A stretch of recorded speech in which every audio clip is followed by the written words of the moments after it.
تو 1500 سال پہلے مکہ کے لوگ پیغمبر اسلام سے ایک سوال پوچھتے تھے. ایک بہت ہی منطقی سوال.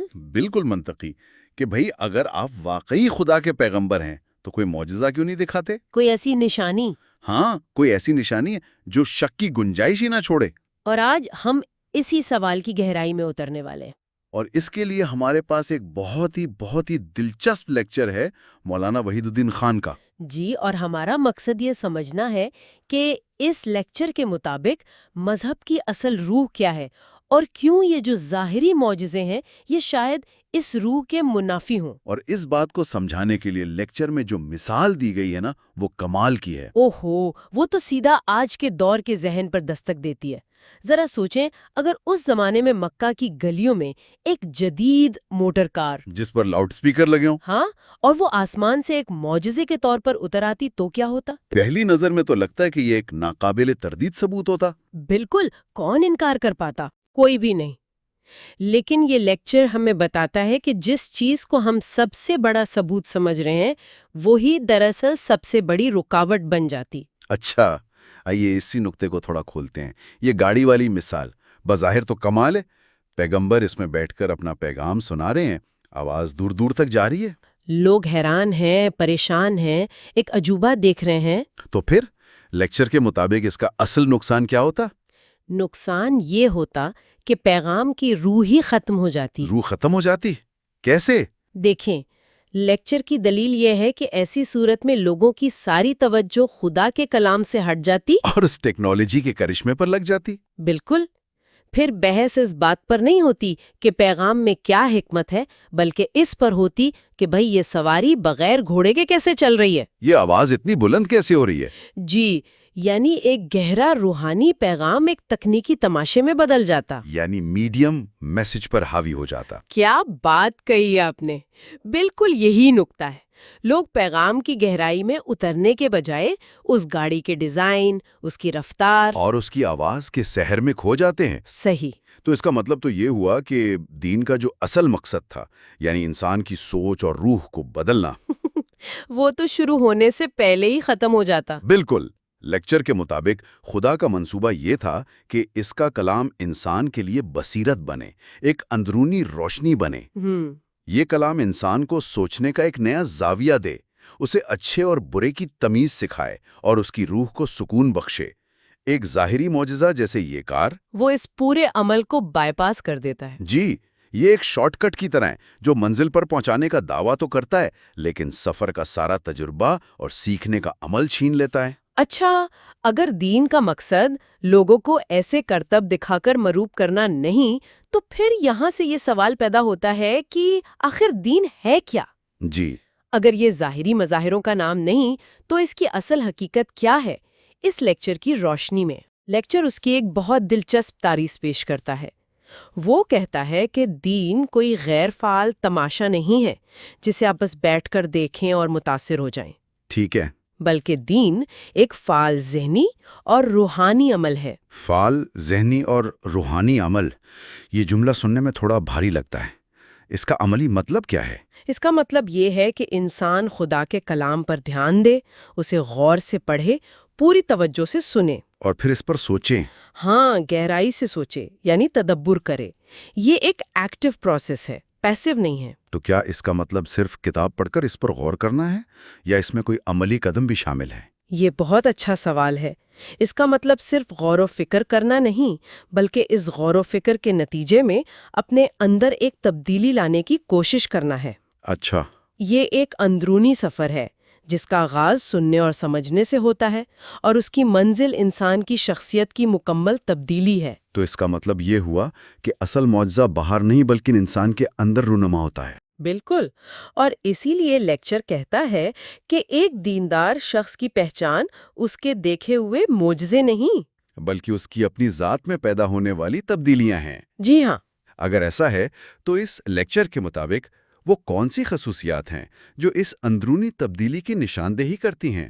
اگر ہم اسے ایک بڑے تناظر میں دیکھیں تو لیکچر ان باطنی تبدیلیوں کی ایک فہرست دیتا ہے جو خدا کے کلام پر غور کرنے سے پیدا ہوتی ہیں. 6 خصوصیات ہیں. 6 خصوصیات، ٹھیک ہے. اور ہر ایک اپنے اندر ایک پوری دنیا رکھتی ہے۔ پہلی اور سب سے بنیادی پہچان یہ ہے کہ خدا کے ساتھ انسان کا ایک گہرا اور ذاتی تعلق قائم ہو جائے۔ جب آپ گہرا تعلق کہتی ہیں تو کیا اس سے مراد صرف رسمی عبادات جیسے نماز روزہ ہے یا یہ اس سے کچھ زیادہ ہے؟ کیونکہ یہ کام تو بہت سے لوگ کرتے ہیں لیکن وہ اندرونی تبدیلی نظر نہیں آتی۔ آپ نے بالکل صحیح جگہ پر انگلی رکھی ہے۔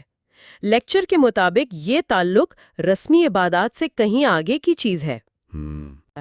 اس کے فیصلے، اس کی سوچ، اس کی خوشی، اس کا غم، ہر چیز اس احساس سے جڑی ہوتی ہے کہ ایک بالاتر ہستی اسے دیکھ رہی ہے۔ یعنی یہ ایک مسلسل شعور کی حالت ہے، نہ کہ دن میں 5 بار ادا کی جانے والی ایک رسم۔ بالکل۔ دوسری نشانی ہے دل میں گداز، یعنی نرمی کا پیدا ہونا۔ دل کی نرمی آج کے دور میں جہاں کامیابی کے لیے سخت اور بے رحم ہونے کو ایک خوبی سمجھا جاتا ہے، وہاں دل میں نرمی پیدا کرنا تو بہت مشکل لگتا ہے۔ مشکل تو ہے، لیکن لیکچر کا اشارہ اس طرف ہے کہ یہ نرمی خدا کی عظمت کے احساس سے پیدا ہوتی ہے۔ اچھا، وہ کیسے؟ جب انسان کو یہ احساس ہوتا ہے کہ وہ اس وسیع کائنات میں کتنا چھوٹا ہے اور اس کا بنانے والا کتنا عظیم اور رحیم ہے، تو اس کے دل سے سختی اور تکبر خود بخود ختم ہونے لگتا ہے۔ اس کا دل خدا کی مخلوق کے لیے نرم ہو جاتا ہے، وہ دوسروں کے درد کو محسوس کرنے لگتا ہے۔ اس کی طبیعت میں بے حسی کی جگہ ہمدردی لے لیتی ہے۔ جی، اور یہ کوئی مصنوعی کوشش نہیں بلکہ ایک فطری نتیجہ ہے۔ اس زاویے سے میں نے کبھی نہیں سوچا تھا۔ تو یہ نرمی ایک طرح سے اپنی اصلیت کو پہچاننے کا نتیجہ ہے۔ تیسری خصوصیت کیا ہے؟ تیسری پہچان یہ ہے کہ وہ انسان خدا کو کثرت سے یاد کرنے والا بن جائے۔ اس کی زبان اور دل ہر وقت خدا کی یاد سے تر رہیں۔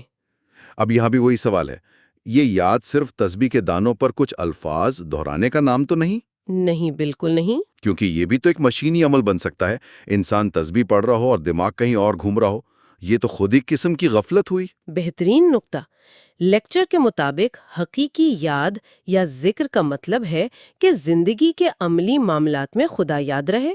اچھا، جب وہ کوئی فیصلہ کر رہا ہو، کسی سے معاملہ کر رہا ہو، تو اسے یاد ہو کہ خدا کے نزدیک صحیح اور غلط کیا ہے۔ اس کی یاد اس کے اخلاق اور کردار میں نظر آئے۔ یعنی ایک ایسی یاد جو اسے برائی سے روکے اور اچھائی کی طرف مائل کرے۔ بالکل۔ اور چوتھی خصوصیت اسی سے جڑی ہے، تواضع، یعنی عاجزی اور انکساری کا پیدا ہونا۔ تواضع، یہ آج کے دور کے لیے شاید سب سے غیر معمولی تصور ہے۔ ہم تو ایک ایسی دنیا میں رہتے ہیں جہاں سوشل میڈیا پر ذاتی تشہیر اور خود نمائی کا کلچر ہے۔ جی، ہر کوئی اپنی کامیابیوں کو بڑھا چڑھا کر پیش کر رہا ہے۔ ایسے میں یہ عاجزی کیسے پیدا ہو سکتی ہے؟ لیکچر کا فلسفہ یہ ہے کہ حقیقی تواضع خدا کی بڑائی کے احساس سے جنم لیتی ہے۔ پھر وہی خدا کی عظمت کا احساس؟ جی، یہ سب چیزیں آپس میں جڑی ہوئی ہیں۔ جب انسان کو اپنی محدودیت اور خدا کی لامحدودیت کا شعور ہوتا ہے تو اس کے اندر سے غرور اور تکبر کا خاتمہ ہو جاتا ہے۔ وہ یہ سمجھ جاتا ہے کہ اس کے پاس جو کچھ بھی ہے، علم، دولت، قابلیت، وہ سب خدا کا دیا ہوا ہے۔ بالکل، اور یہ احساس اسے لوگوں کے سامنے جھکنا سکھاتا ہے، نہ کہ اکڑنا۔ سوشل میڈیا کا کلچر ایک مصنوعی خودی کو پروان چڑھاتا ہے، جبکہ دین ایک حقیقی خود شناسی کی دعوت دیتا ہے جس کا نتیجہ عاجزی ہے۔ اور اسی عظمت کے احساس سے شاید خوف کی وہ کیفیت بھی پیدا ہوتی ہے جس کا ذکر لیکچر میں ہے۔ حالانکہ خوف کا لفظ سن کر ذہن میں سزا اور عذاب کا تصور آتا ہے۔ جی، لیکن لیکچر میں جس خوف کا ذکر ہے وہ سزا کا ڈر نہیں بلکہ محبت اور احترام سے پیدا ہونے والا خوف ہے۔ اچھا، جیسے ایک بچہ اپنے شفیق والد سے ڈرتا ہے کہ کہیں اس کی کسی حرکت سے والد ناراض نہ ہو جائیں۔ یہ خوف دوری پیدا نہیں کرتا بلکہ تعلق کو مزید مضبوط اور ذمہ دارانہ بناتا ہے۔ صحیح۔ یہ اس بات کا خوف ہے کہ کہیں میں اپنے مہربان رب کی نافرمانی نہ کر بیٹھوں۔ جی، اور اسی سے جڑی ہوئی پانچویں نشانی ہے کہ جب بھی وہ خدا کا ذکر کرے یا سنے تو اس کی آواز پست ہو جائے۔ سچ کہوں تو یہ آواز پست کرنے والی بات مجھے تھوڑی ظاہری اور رسمی سی لگی۔ کیا اس کا کوئی گہرا نفسیاتی مطلب بھی ہے؟ اس کا گہرا نفسیاتی مطلب ہی اصل ہے۔ آواز کا پست ہونا دراصل اندرونی کیفیت کا بیرونی اظہار ہے۔ جب انسان واقعی کسی کی عظمت اور جلال سے مرعوب ہوتا ہے تو اس کی آواز فطری طور پر دب جاتی ہے۔ یہ اس بات کی علامت ہے کہ اس کا دل خدا کی بڑائی کے احساس سے بھرا ہوا ہے۔ یہ کوئی دکھاوا نہیں۔ نہیں، یہ حقیقی احترام کا ایک غیر ارادی نتیجہ ہے۔ اور یہاں سے ہم آخری اور شاید سب سے اہم پہچان پر آتے ہیں، انسان کا غفلت کی حالت سے نکل کر بیداری اور سجگتا کے عالم میں پہنچ جانا۔ غفلت سے بیداری کا سفر، یہ تو پورے روحانی راستے کا خلاصہ لگتا ہے، لیکن یہ بیداری کی حالت میں ہر وقت رہنا عملی طور پر کیسے ممکن ہے؟ جی، ہم سب روزمرہ کی زندگی کے دباؤ، ڈیڈ لائنز، ٹریفک، ہزار طرح کے خلفشار میں گھرے ہوئے ہیں۔ کیا یہ ممکن ہے کہ اس شور میں بھی انسان بیدار رہے؟ یہ اس گفتگو کا سب سے اہم سوال ہے۔ لیکچر کے مطابق بیداری کا مطلب یہ نہیں ہے کہ انسان دنیا سے کٹ کر کسی غار میں بیٹھ جائے، اچھا؟ بلکہ اس کا مطلب یہ ہے کہ دنیا میں رہتے ہوئے بھی وہ اپنی زندگی کے اصل مقصد سے غافل نہ ہو، وہ ایک مشین کی طرح زندگی نہ گزارے، بلکہ ہر کام شعور کے ساتھ کرے۔ جی، اسے معلوم ہو کہ وہ کیا کر رہا ہے، کیوں کر رہا ہے اور اس کا انجام کیا ہوگا۔ یہ ایک مسلسل کوشش ہے، ہو سکتا ہے وہ بار بار غفلت میں چلا جائے۔ لیکن بیدار شخص وہ ہے جو غفلت کا احساس ہوتے ہی فوراً واپس شعور کی حالت میں آنے کی جدوجہد کرے۔ بالکل، یہ ایک مستقل ذہنی اور روحانی ورزش کی طرح ہے۔ تو اگر ہم ان تمام نکات کو جوڑیں تو پیغام یہ بنتا ہے کہ ایمان کا اصل مقصد ایک گہری اور پائیدار باطنی تبدیلی ہے، جی، نہ کہ کسی ظاہری ثبوت پر مبنی کوئی عارضی سا یقین۔ آپ نے اسے بہت خوبصورتی سے سمیٹ دیا ہے۔ لیکچر کا نچوڑ یہی ہے۔ وہ جو آپ نے کار والی مثال دی تھی۔ جی، ایک ظاہری معجزہ ذہن کو وقتی طور پر قائل تو کر سکتا ہے، لیکن وہ دل اور روح کو نہیں بدل سکتا۔ دین کا اصل ہدف شخصیت کی تعمیر نو ہے۔ اور یہ کام محنت، غور و فکر اور مسلسل کوشش و تقاضا کرتا ہے۔ بالکل، معجزات اس مشکل لیکن ضروری راستے سے توجہ ہٹا سکتے ہیں۔ خدا کا منصوبہ یہ تھا کہ انسان اس کے کلام کو سمجھے اور اس سمجھ کو اپنی زندگی میں اتار کر خود کو اندر سے تبدیل کرے۔ یہ راستہ لمبا اور مشکل ضرور ہے، لیکن حقیقی اور پائیدار تبدیلی اسی سے آتی ہے۔ تو خلاصہ یہ ہے کہ دین کا جوہر ظاہری مظاہروں میں نہیں بلکہ باطنی کیفیات میں پوشیدہ ہے۔ صحیح۔ اصل معجزہ کسی پہاڑ کا اپنی جگہ سے ہل جانا نہیں بلکہ ایک سخت دل کا نرم ہو جانا ہے۔ کیا بات ہے! اصل معجزہ آسمان سے کسی سواری کا اترنا نہیں بلکہ ایک متکبر روح کا عاجزی اختیار کر لینا ہے۔ جی ہاں، اور سب سے بڑا معجزہ ایک غافل ذہن کا بیدار ہو جانا ہے۔ بالکل۔